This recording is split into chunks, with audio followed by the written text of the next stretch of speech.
Essa história aconteceu há 12 anos atrás. Na época, eu tinha os meus 13 anos de idade. Eu era um garoto rebelde. E o meu pai já não sabia o que fazer para me obrigar a mudar o meu comportamento. A minha relação com ele também não era das melhores.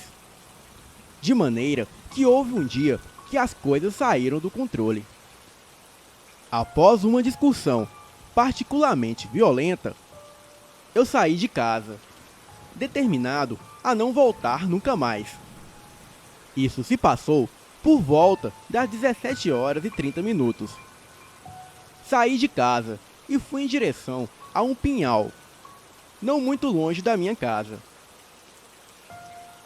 Esse pinhal ficava em meio a uma mata, ali perto.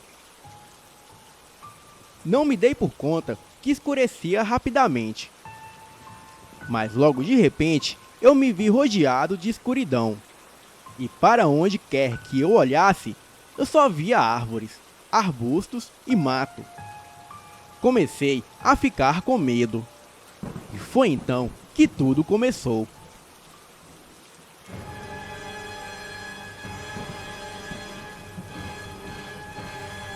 Comecei a ouvir uns gemidos, seguidos de barulhos de passos. Reuni a pouca coragem que me restava e gritei: "Quem está aí?"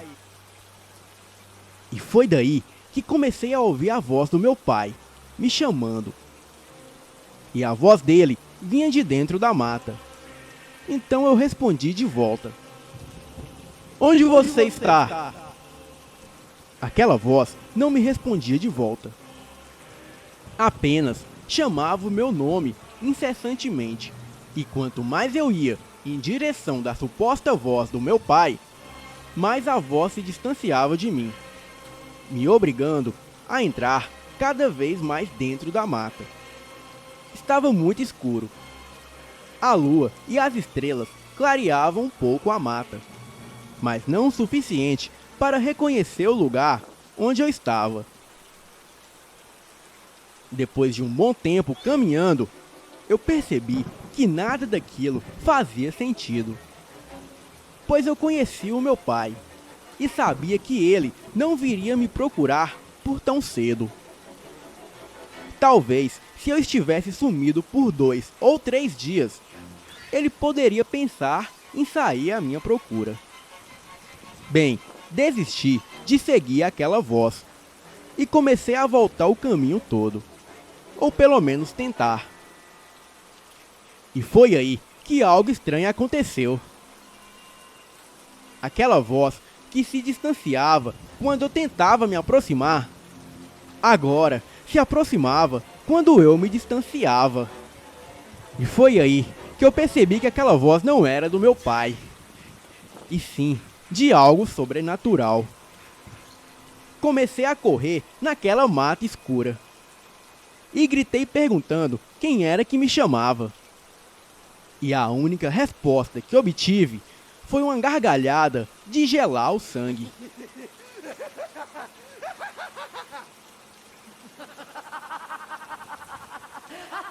E em seguida, aquela voz disse: "Sou eu, o diabo." Comecei a correr, cada vez mais rápido e sem destino. Pouco me importava para onde eu ia. Eu só queria sair dali. Enquanto eu corria, eu percebi que algo corria atrás de mim, me perseguindo. Olhei por detrás dos ombros e percebi que havia uma silhueta de um ser pequeno. Ele era negro, de chifres e rabo, que corria atrás de mim. Aquela coisa se aproximava e a minha única alternativa foi subir em cima de um pinhal. Eu não sei de onde tirei forças para subir tão rápido naquela árvore imensa. A criatura que me perseguia tentou subir em cima da árvore. Porém, os seus braços eram pequenos demais. Aquela coisa, vendo que era inútil tentar subir, logo começou a dizer algo bem bizarro com a voz do meu pai. e aquela coisa dizia: desce daí, seu capeta. Eu vou te dar uma surra bem merecida. Você acha que tá ruim comigo? Imagina com outra pessoa. Ninguém neste mundo te quer. Desce daí agora, pois enquanto eu não partir a sua cabeça, eu não saio daqui. Estava com muito medo. Eu chorava e rezava para aquilo ir embora. Mas aquela coisa dava fortes gargalhadas e ficava o tempo todo conversando sozinho. Era algo que eu não entendia. Depois de um tempo, aquela criatura simplesmente foi embora. Deu de costas e saiu adentrando o mato. Consegui ver melhor aquela coisa, pois tive que olhar para ter certeza que aquilo ia embora. E eu vi aquele demônio. Não tinha mais que 1 metro de altura. Era uma figura muito negra. Só era possível ver os seus dentes caninos brancos e afiados. E também os seus olhos vermelhos como brasa.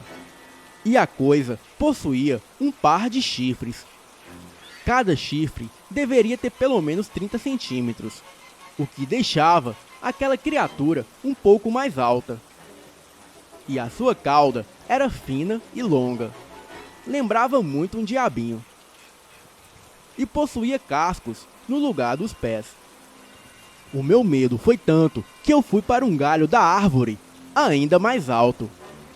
E foi daí que o galho se quebrou e eu caí de uma altura de quase 7 metros. Senti apenas o impacto da minha cabeça contra o chão. Depois não me lembro de mais nada. Acordei apenas no outro dia de manhã, com o meu pai me chamando. Você está bem, menino? Disse ele. Em seguida, me pegou e me levou para fora daquela mata. Eu nunca soube o que realmente me aconteceu, e nem o que tinha presenciado na noite anterior. Mas é certo que, além dos 17 pontos na cabeça, eu nunca mais tornei a entrar naquela mata. E de uns 2 anos pra cá, já desapareceram 2 pessoas naquele exato local, que tem vários pinhais. E um desses desaparecidos foi encontrado morto. Acredito que de alguma maneira aquela criatura me derrubou da árvore, pois me lembro dele dizer que era para mim descer, pois ele iria rachar-me a cabeça. Contei todo o acontecido para o meu pai, e tudo isso me serviu de experiência para me tornar alguém melhor, e nunca mais desrespeitei ou desobedeci o meu pai. Acho que por esse motivo ele acreditou em mim. O que se esconde por detrás daquela mata? E que segredos tem aqueles pinhais? Vou terminar o meu relato com uma frase conhecida. O mundo é cheio de mistérios, mas não serei eu a desvendá-los. Boa noite.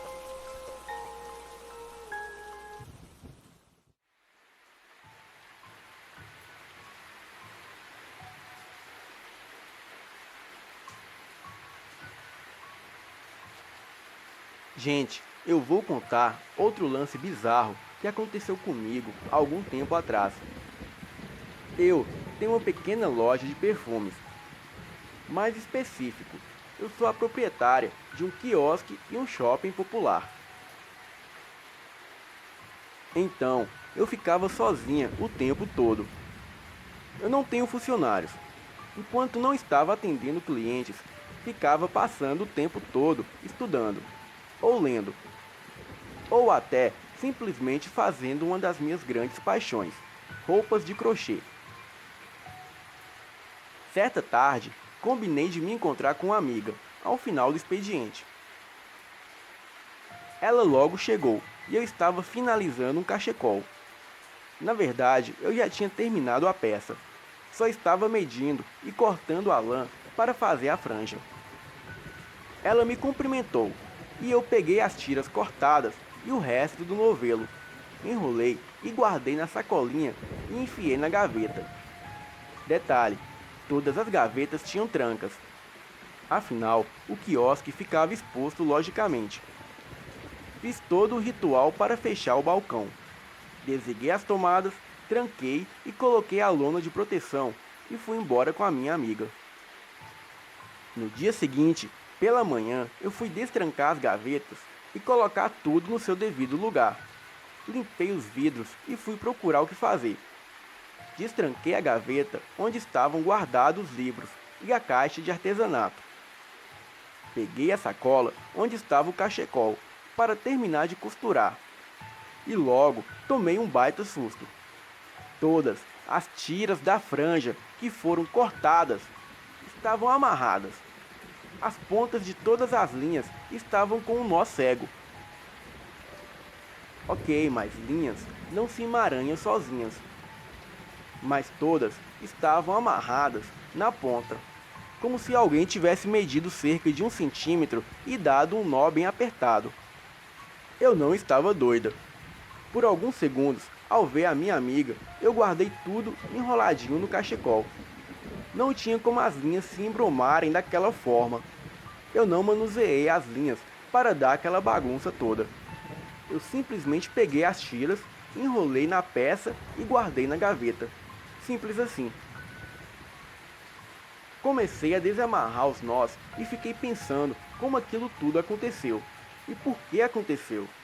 E qual seria o significado daquele evento? Acabei nem dando muita bola. Eu tinha coisas mais importantes para resolver. Logo, veio à minha cabeça que aquilo poderia ser obra do Saci. Mas o que um Saci poderia querer com o meu artesanato em pleno centro da cidade? Ainda mais preso dentro de uma gaveta de uma loja? Eu moro no Vale do Paraíba, região natural do Sacis Pererê, mas eu vivo em São José dos Campos. A capital nacional dos ETs é São Luís do Paraitinga. Fica próximo, mas tem muita mata preservada ainda.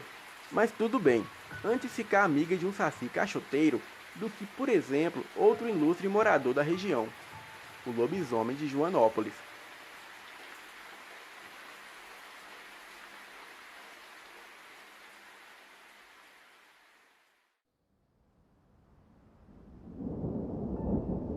Isso aconteceu com o meu marido e a irmã mais velha dele, quando eles eram crianças. O meu marido, nessa época, tinha por volta de 6 anos de idade. Naquela época, a casa ainda tinha um quintal e um muro baixo, com um portão de grade pequeno. E os dois estavam lá, brincando, quando, de repente, a irmã dele parou de falar e ficou com o olhar fixo, paralisada, olhando para o portão. E o meu marido falava e falava com ela e nada dela responder.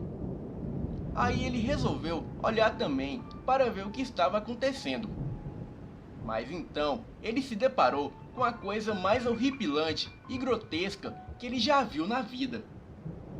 Havia um homem com um manto marrom de capuz na cabeça, como se fosse aqueles mantos de igreja católica.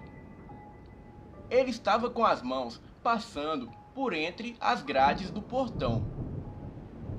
A pele dos seus braços e rosto eram queimados e aparentava ser careca também. Do seu rosto escorria sangue, que até chegava a pingar no chão. A única palavra que aquela coisa pronunciou foi: "Me dê um copo de água?" Quando ele falou isso, os dois começaram a gritar e a irmã dele entrou na sala. E pelo medo, a primeira coisa que ela fez foi trancar a porta e deixar o pobre irmão lá fora, batendo na porta. O garoto ainda olhou para trás para ver se aquela criatura havia sumido, mas ele ainda estava lá.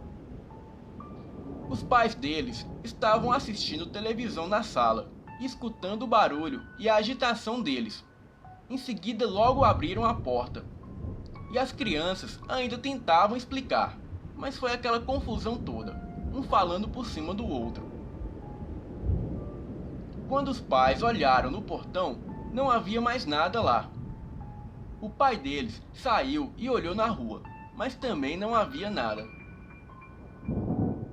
Naquele dia, o pai dos garotos até disse que poderia ser fantasia de carnaval, porque estava em época de carnaval, em época de quaresma também.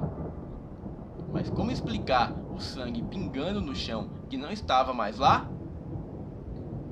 Eles, até hoje, contam essa história e juram por tudo que é mais sagrado que não é mentira, até porque os dois viram ao mesmo tempo.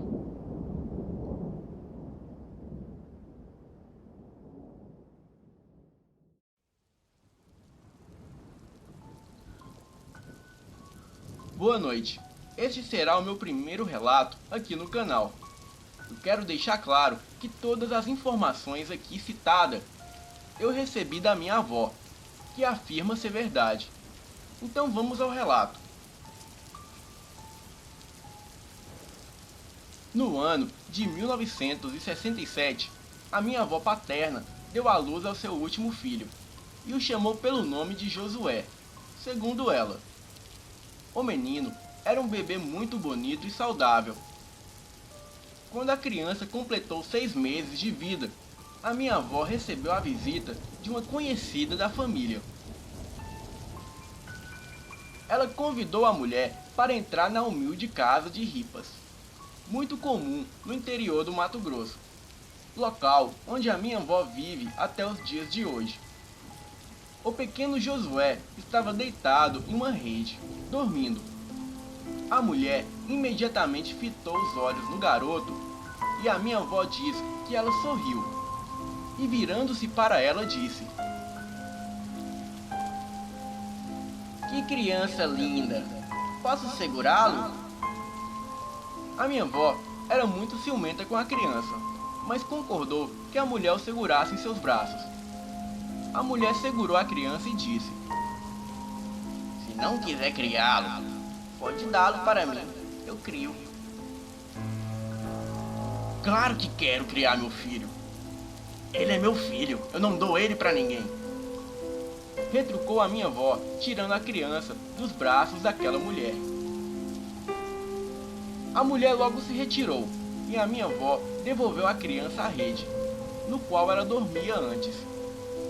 Conta a minha avó que naquela mesma noite, enquanto dormia com a criança em seu colo, ao abrir os olhos, ela viu na beira da sua cama uma mulher toda vestida de vermelho, com um véu também vermelho e transparente, cobrindo a sua face já envelhecida. Ela tinha longos cabelos lisos e brancos. A minha avó se arrepiou dos pés à cabeça. A mulher logo estendeu os braços como se quisesse segurar a criança. E as mãos daquela mulher eram tão brancas e magras que se podia ver os ossos. Rapidamente, a minha avó abraçou o menino e acordou o meu avô. E quando ela retornou a olhar para a beira da cama, a mulher havia desaparecido. No dia seguinte, ao acordar, a minha avó percebeu que o bebê rejeitava o seu seio e não queria mamar. Ela, muito preocupada, levou a criança até o farmacêutico, que em nada pôde diagnosticar. O menino foi arruinado e, depois de 3 dias, acabou falecendo. Antes de visitar a mulher, Josué estava saudável, e depois da visita e da visão da velha de véu, a criança definhou.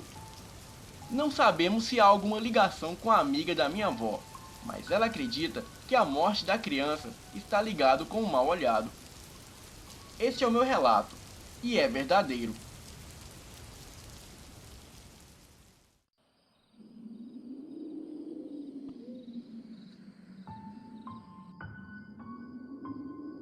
Em 1983, eu me mudei para um apartamento que tinha um quarto de vista para o Cristo Redentor, e o outro quarto tinha vista para os fundos de outro apartamento.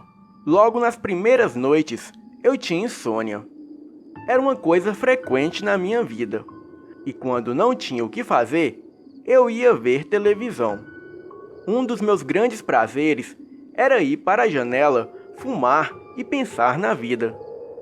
Eu estava na janela do quarto da frente e fui para a janela do quarto dos fundos e fiquei por lá, fumando meu cigarro.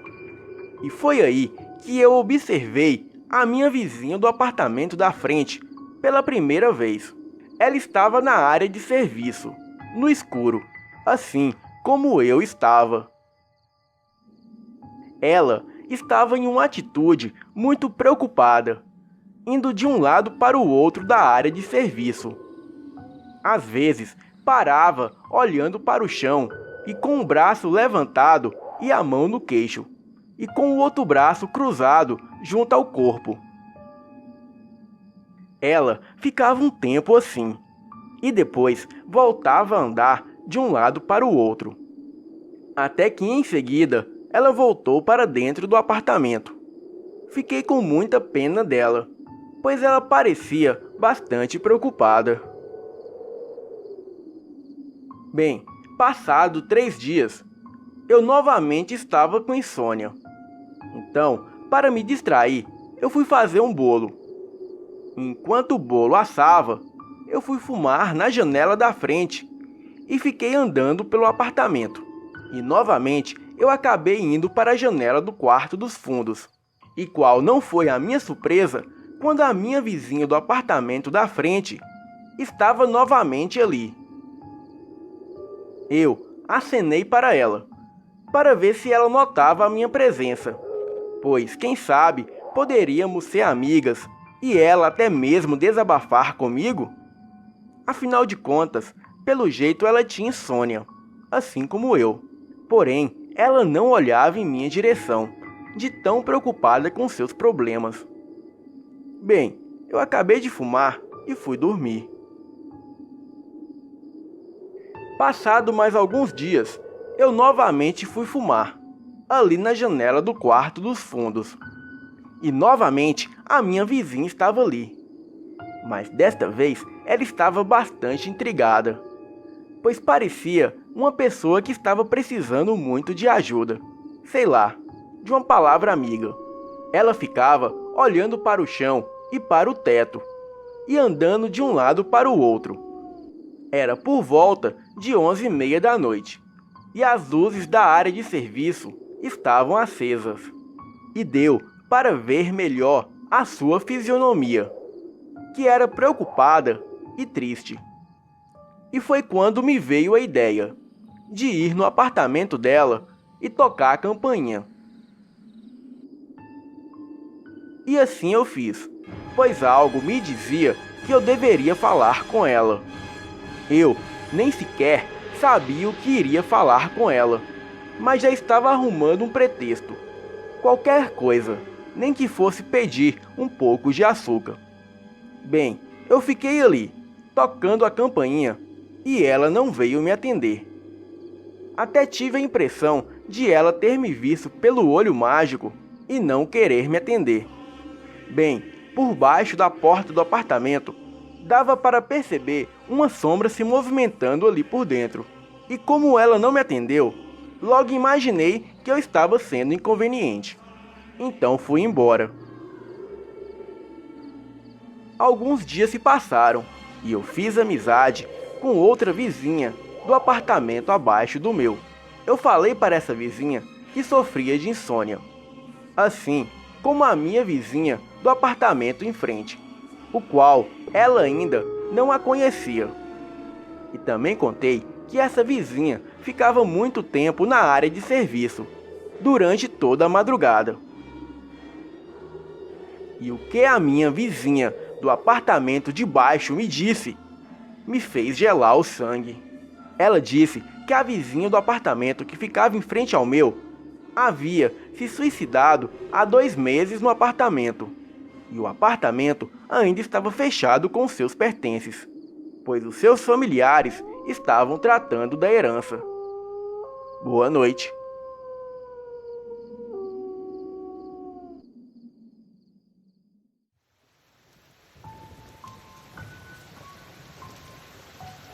Em dado momento da minha vida, Eu me encontrava desempregado, com aluguéis atrasados, dívidas e mais dívidas se acumulando. E confesso que a ideia de suicídio me agradava muito. Em um dia chuvoso, eu saí à rua à procura de emprego. E conforme eu andava, eu me sentia afundando no chão. Achei que fosse por causa das poças d'água, mas quando parei e olhei para os meus pés, a minha visão ficou mais clara. Eu vi algo surpreendente. Havia diversos seres mutilados e sujos. Aquelas coisas estavam agarrando e segurando as minhas pernas. E conforme eu caminhava, eles iam sendo arrastados, mas sempre ficavam ali, junto de mim. Tentei me esquivar deles, mas parecia que eles estavam grudados em mim. E foi questão de segundos, e eu saí correndo feito louco, até chegar em casa. Nessa loucura, eu percebi que não os via mais. Achei que estava livre deles. Como eu estava enganado. Os dias se passavam, e eu senti uma dor em meus joelhos, e as pernas pesadas. Eu não tinha ânimo para nada, e a minha situação financeira se complicava cada vez mais. Eu não conseguia emprego, e nem um bico sequer. Eu já não tinha o que comer dentro de casa, e a situação já estava ficando desesperadora. E foi quando, um dia, ao acordar, eu resolvi sair para a rua, pois a ideia de suicídio se formava em minha cabeça, e eu estava quase dando cabo em minha vida. E foi quando eu passei por uma senhora que encontrava-se em um ponto de ônibus, e ela me chamou pelo nome. Daniel, você tem um tempinho para mim? Fiquei surpreso por aquela senhora me chamar pelo nome, já que eu não a conhecia. Mas eu não tinha nada de tão importante para fazer, então disse que sim. Ela pediu que eu me sentasse ali no ponto de ônibus e colocou a sua mão na minha cabeça. Nesta hora eu adormeci, pois senti o meu corpo leve, tranquilo e revitalizado. Na minha mente apareciam imagens de atos que cometi contra pessoas da minha família, do meu serviço, e eram atos que me envergonhava de contá-los. E logo fui entendendo que por causa disso, agora eu vivia aquela situação. Eu sempre fui muito orgulhoso, passava por cima de qualquer um para conseguir o que queria. Eu fui egoísta e só pensava em mim. Nunca amei ninguém de verdade. Tudo o que eu fazia era simplesmente por interesse. Desiludi diversas moças com quem me envolvi, e depois de conseguir o que pretendia, as abandonava. Enriqueci fácil, e cada vez ficava mais dono de mim. Tudo era somente eu, os outros que se fodam. Eu tinha, e pronto, e nada mais me importava. Então nessa visão apareceu um ser lindo, revestido de uma luz muito forte e acalentadora, que me trazia paz que eu nunca havia sentido. Eu estava sendo envolvido por um amor que jamais senti, e ele me disse: essa foi a única forma que encontrei de te ajudar, pois você se perdia pelo caminho do mal. Siga em frente, pois estou contigo e vou te ajudar. Sinta este amor que te envolve. E é isso que tem que mover este mundo, pois a verdadeira caridade para com o próximo é muito agradável a Deus. Neste momento, acordei e olhei para a senhora que tirava a sua mão da minha cabeça, e uma luz em volta dela se apagava, tornando-se quase imperceptível. Logo, aquela senhora me estendeu a sua mão. Me levantei do banco e a agradeci, pois havia entendido tudo, o porquê da situação que me encontrava. Agradeci e fui para o meu destino. Entreguei diversos currículos e quando foi uns 15 dias depois, eu fui chamado para uma entrevista de emprego em um escritório de contabilidade, onde me encontro empregado até hoje. Eu quero dizer que quando achamos que chegamos no fundo do poço, e que nada mais tem jeito, sempre há uma luz. Então, reveja as suas atitudes para o seu próximo. E este é o meu relato. Boa noite.